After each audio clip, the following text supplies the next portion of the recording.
Υπάρχει πόλεμος μεταξύ σύγχρονης και παραδοσιακής τέχνης? Ας το αναλύσουμε μαζί και θα σας αφήσω να αποφασίσετε μόνοι σας. Το σίγουρο είναι ότι η μια πλευρά κατηγορεί αδιάκοπα το άλλο είδος τέχνης ότι είναι κολλημένο στο χρόνο. Αλλά ο μοντερνισμός ξεκίνησε πριν από 100 χρόνια.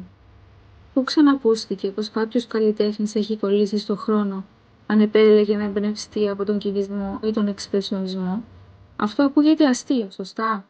Όμως για την αναπαραστατική, νατουραλιστική ή όπως και αν ονομάζεται, για την κλασικά εμπνευσμένη τέχνη, για κάποιο λόγο ισχύουν άλλα μέτρα και σταθμά. Όπως και να έχει, νομίζω ότι όλοι θα συμφωνούσαν ότι η τέχνη είναι κάτι παραπάνω από μια τάση μόδας που χάνει την αξία της όταν εμφανιστεί το επόμενο κίνημα. Μου είπαν κάποτε ότι αυτό που κάνω δεν είναι τέχνη, αλλά απλώς τεχνική. Ήξερα ακριβώς τι εννοούσε ο συνάδελφος όταν το έλεγε αυτό, γιατί αυτό ακριβώς είχα διδαχθεί κι εγώ.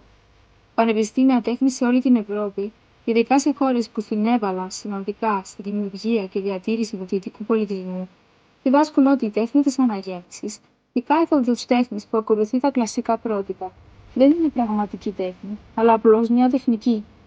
Μας διδάσκουν ότι η ομορφιά στην τέχνη είναι επιφανειακή. Συνειδητοποίησα ότι δεν μπορούσα να βγάλω αυτή την ιδέα από το μυαλό μου. Αυτό δεν είναι σαν πλήση εγκεφάλου? Δούλεψα και πάλεψα με τον εαυτό μου για να βρω τις δικές μου ιδέες και νοήματα, καθώς αυτή η φράση σβηνόταν αργά και βασανιστικά από το μυαλό μου. Δεν ήταν εύκολο. Έτσι, εκτιμώ αυτό το άτομο που είχε το θάρρος να μου πει, κοιτώντας με στα μάτια, αυτό που ήδη ήξερε ότι σκεφτόταν, και το θεώρησα ως άνοιγμα για μια ουσιαστική συζήτηση. Αν με ρωτάτε τώρα, θεωρώ αυτή τη θεωρία που κάποτε υποστήριζα τόσο οξύμορη.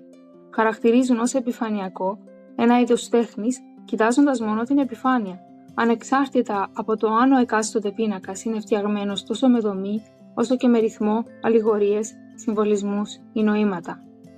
Όσον αφορά την αντιπαλότητα ιδεών, αν και δεν απορρίπτω κάθε τι που βγήκε μέσα από τον μοντερνισμό και ό,τι εξελίσσεται μέσα από αυτό, η αλήθεια πρέπει να υποθεί για τις ρίζες και τα θεμέλια του, που είναι η αποδόμηση κάθε τι παραδοσιακού,